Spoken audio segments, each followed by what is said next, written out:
Time now for sports news on the news at 10 with Ayotunde Balogun.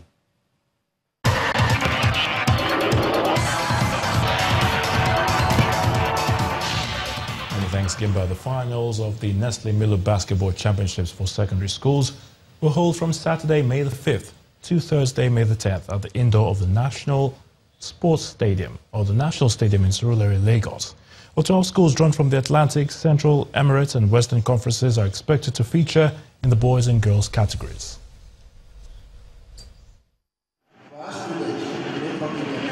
Now in its 20th year, the national finals of the 2018 Nestle Milo Basketball Championships begins with the winners of the conference playoffs battling for honors in Lagos. According to Nestle Nigeria PLC, the championship creates opportunities for participants to learn important life values and to grow into professional basketball. Nestle is a long-term focused company without losing sight of short-term objectives as well. What we have done over the years is exactly what we set out to do. We want to be the energy food drink of future champions, helping to engage the youths of Nigeria, taking them away from vices and possibly engaging them in something of good to the society. This is the motivation that has driven us this last 20 years. But beyond the 20th anniversary, I really want to let you see first what we have done, take a look back, and see that the future can only be more glorious. The Nigeria School Sports Federation says it will register the first, second and third position schools to represent the country at international school sports championships in the United States, the United Kingdom and the United Arab Emirates. This year is not going to be a difference. This is the 20th edition. We expect it to be bigger.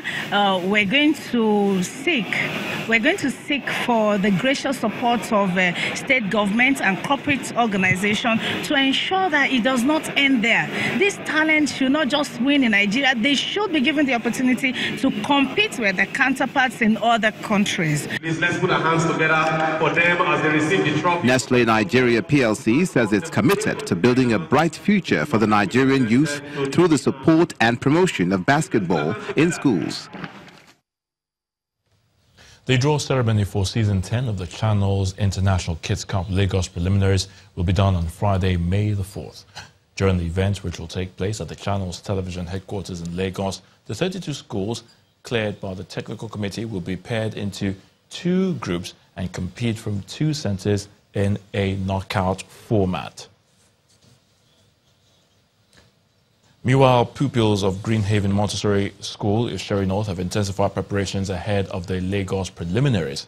3 times in the week, the players engage in drills and workouts that will keep them fit for the competition. Our sports correspondent, Austin Okonakpan, tells us more. The Channel's Kids Cup is here again, and these pupils from Greenhaven Montessori School are stepping up preparations to give it a good challenge. I want to show that up. You see that? Right? The other way around. These youngsters are not here to joke. They are fired up for the drills. All right, okay, run. That's good. Then you make it one. Maybe control your ball and give it to him back. Oh, beautiful, beautiful. Can hit the boss. Coaches have been coming around to work with us, with our team, every morning time, even before the normal school work activities. We come to this field. As you can see, that's what we've been doing, and it's been great and fun with the children. But kids will be kids. When the coach is not watching, they switch to their own formation. And we are focused this time. Last year we lost to Troika on penalty shooters, and this year we are very determined to bring the glory to our school.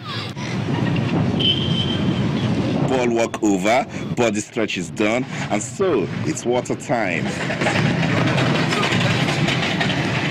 No pain? No pain. All right, on a straight line. Greenhaven Montessori School. It's really heartwarming to see kids display so much passion and determination towards achieving set goals. A clear testament that the Channel's International Kids Cup is a winning brand. Austin Okonakpan, Channel's Television News. Manager Arsene Wenger has been denied the last chance to lift silverware with Arsenal Football Club after they were beaten 2-1 on aggregate by Spanish side Atletico Madrid in the Europa League semi-final.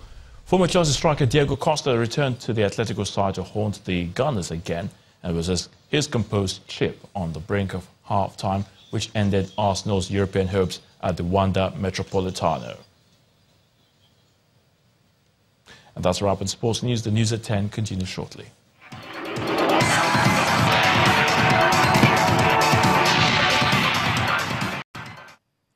The President, Muhammadu Buhari, has arrived in Abuja after spending about 3 days in the U.S., where he met with the American President Donald Trump. The President had made a technical stopover in London because he traveled in a smaller aircraft, and the crew decided to break the long journey to refuel and do routine checks. Nearly 100 people have been killed in storms in India's Uttar Pradesh state. Many of the dead were sleeping when their houses collapsed after an intense burst of lightning. The storm was so strong it knocked down power lines, felled trees and damaged houses.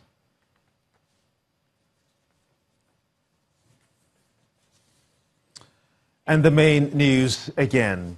A magistrate court today remanded the senator representing Kogi West, Senator Dino Milaya, in police custody for 39 days following his arraignment over alleged unlawful possession of firearms.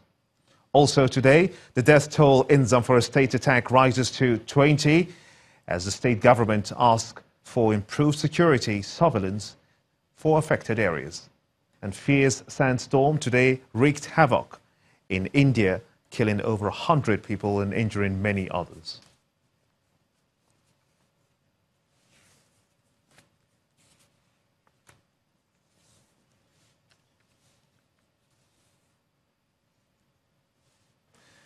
And very quickly again, Mr. President Muhammadu Buhari has indeed arrived in Abuja after spending about 3 days in the United States, where he met with the American President, Mr. Donald Trump.